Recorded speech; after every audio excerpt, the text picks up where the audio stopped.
Hello everyone, welcome to this week's episode of Around the Yard. I'm Megan Dunn. And I'm Mark Hartzell. Here's what's been happening around campus. Over the break, students and members from the geology department came together to put on display Santa Claus. The massive T-Rex will be on full loan for a year from the Indiana Children's Museum.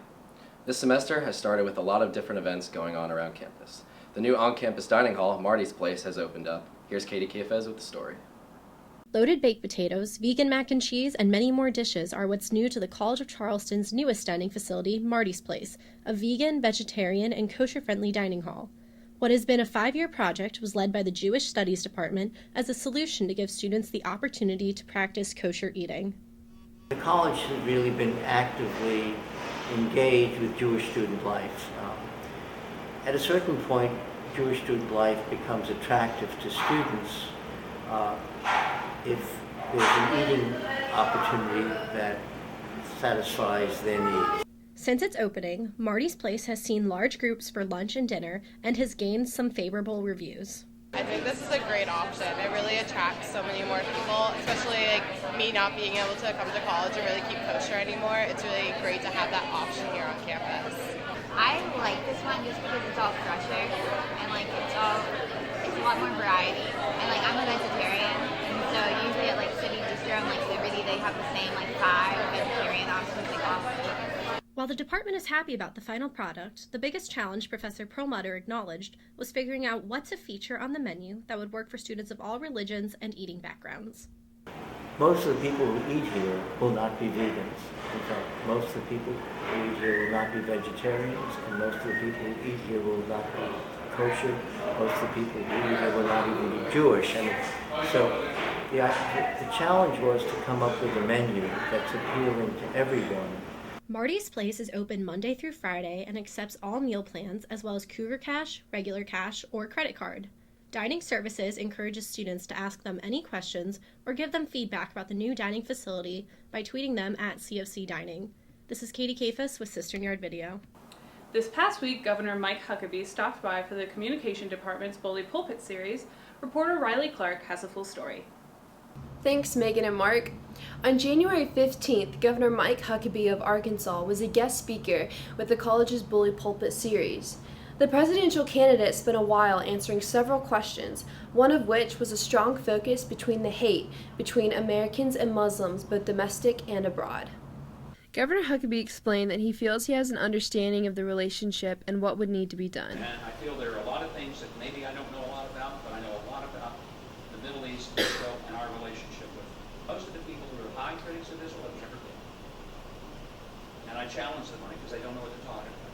According to him, the Obama administration portrays that Muslims hold the highest percentage of hate crimes and essentially no one else is attacked for their religious views. Nobody wants anybody to be attacked because of their religion. 3 times as many Jews are the victims of hate crimes in America as are Muslims. As the primaries approach, Governor Huckabee mentioned he will be coming back to South Carolina to campaign, to express his views on this topic and on others. But I promise you, if I were president, it would be a very different one, and there would be some things I would do. We'd move the embassy to Jerusalem. We would make sure that the world knew that we were going to stand with Israel and that we were going to terribly deal with Iran because the Iranians absolutely cannot be trusted. This is Riley Clark with CisternYard. The college's Office of Institutional Diversity held a Martin Luther King Jr. Remembrance Day last Thursday. Here's Kevin Odell with the story. Thursday's Remembrance event drew the attention of South Carolina Senator Marlon Kimpson, who agreed to deliver the main address. This is where it all starts. Young minds like yourself have an opportunity to hear different speakers. The senator, however, found a certain aspect of the night concerning. At all of our major colleges and universities in the state of South Carolina, we got a lot of work to do. In fact, this place should be packed. With not only students, but faculty and staff. Students at the Stern Center echoed similar observations. If more students would come to the events, they'll be more informed because they always want like people to come talk to us, but then they never show up. Like the college gives you opportunity, you just have to take it. Kimpson elaborates on why he feels students especially should be attending events like the Dr. King Remembrance. But you are in the process of developing your own thoughts. It's good to have exposure. You got to have exposure to all sorts of different topics and beliefs because that's critical. And with many college students aspiring to make a change in the world, it is important to recognize how essential involvement is. For CisternYard Video, I'm Kevin Odell.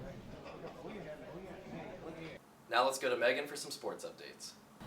Men's basketball started off the semester on a strong note, winning against Hofstra. However, they're hoping to bounce back after some recent losses against William and Mary, as well as Elon.